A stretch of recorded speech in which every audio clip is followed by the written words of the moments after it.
حبايب قلبي عاملين ايه؟ يا رب تبقوا بخير. اول حاجه صلوا على النبي وترحموا على جدتي.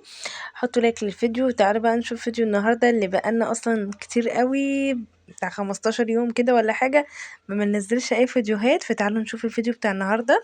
طبعا اكيد كلكم عملتوه وخلصتوه اصلا، وانا فيديوهاتي بتنزل متاخره اساسا، بس قلت ايه مادام عندي اوريهولكم واوريكم الطريقه بتاعتنا ونشوف عملناها ازاي. صلوا على النبي بس اهم حاجه وحطوا لي لايك للفيديو.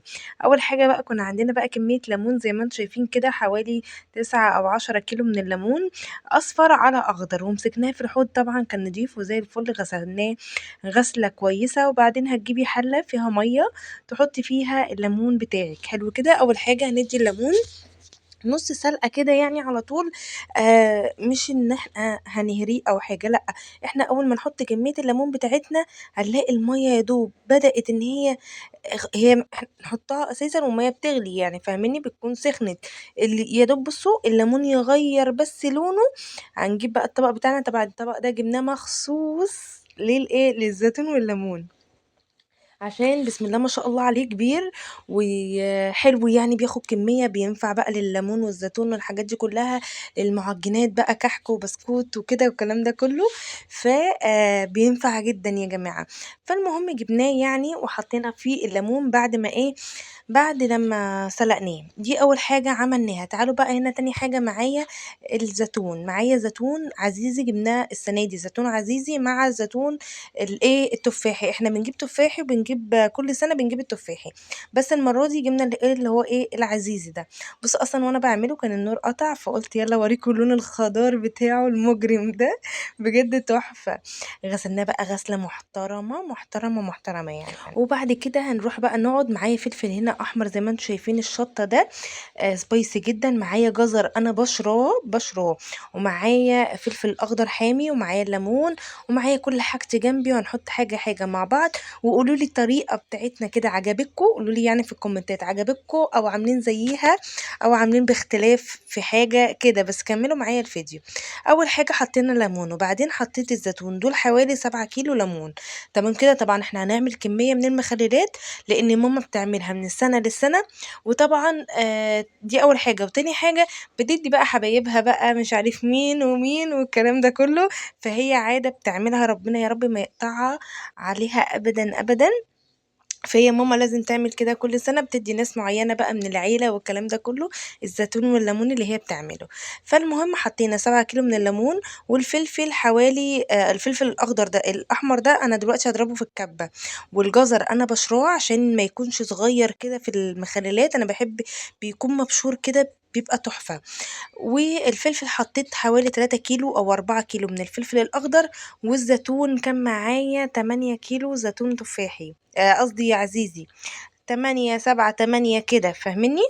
المهم طبعا غسلينه كويس جدا وحطينا كل المكونات. تعالوا نشوف ونكمل. هنحط بقى الجزر المبشور بتاعنا، حلو كده، ومعايا زعفران، ومعايا حبة البركة، وأكياس الملح بتاعتي. تمام. هنا الفلفل هنا بعد ما ضربت الفلفل الأحمر في الكبة، طبعا فرمته فرم خشن. يعني كده حطينا الجزر والفلفل، هنحط لون زفار الزعفران، هنحط حبة البركة، هنحط الملح. أهم حاجة بقى ماما بتحطها كمادة حافظة وكأن هو بيخلي الزيتون بتاعك مقرمش شوية كده، ما يكونش طري كده لا، يكون في قرشة كده حلوة. بتحط كام؟ بتحط 3 أو 4 معالق من السكر، ده كمادة حافظة، وفي نفس الوقت برضو بيخلي الزيتون معاكي مقرمش. تمام. هنا قلبت بقى كله مع بعض. طبعا قسمته على طبقين لان ما كنتش عارفه اقلب الكميه. وبعدين هنبدا نعمل البطرمانات بتاعتنا مشكله من ليمون وزيتون وفلفل. تمام كده. تمام. وبعد كده بقى بعد ما عبينا البطرمانات كده كلها بسم الله ما شاء الله، طبعا كانت كمية. هنجيب بقى المية اللي احنا سلقنا فيها الليمون، طبعا انت مش بترميها. وكمان ماما كان عندها الليمون ضربته في الكبة، وبعدين هنبدأ نعصره في المية. ما التفل بتاعه ده هنخلوه ما ترموهوش، هنعصره كده في المية. ناخد العصارة بتاعة الليمون وحطت ملح، وهتحط فلفل كمان، فلفل اللي هو الحامي ده، الشطة يعني.